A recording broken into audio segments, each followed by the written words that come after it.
আসসালামু আলাইকুম। এজন্যই বোধহয় বলে যে সত্য কখনোই চাপা থাকে না। আমাদের প্রিয় নায়ক সালমান শাহ হত্যার পেছনের রহস্য অবশেষে জট খুলেই গেল। কিভাবে তার মৃত্যু হয়েছিল চলেন জেনে নেওয়া যাক।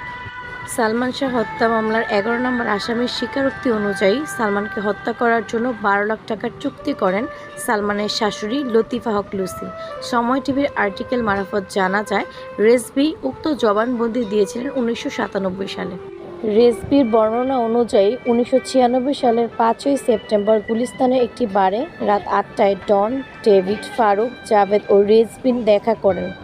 ওই দিন সাত্তার ও সাজু নামে আরও ২ জন ছেলে আসে। এরপর ফারুক আসে, ২ লাখ টাকা বের করে জানান সামিরার মা এই টাকা দিয়েছেন সালমানকে মেরে ফেলার জন্য।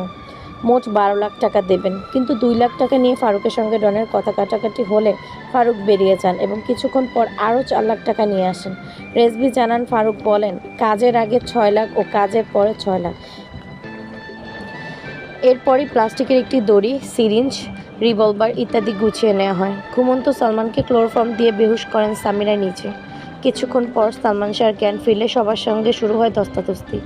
এ সময় সালমান শাহর শরীরে ইঞ্জেকশন পুশ করতে বলেন আজিজ ভাই। সালমানকে হত্যা করার পর সিলিং ফ্যানে ঝুলিয়ে দেওয়া হয় তার লাশ।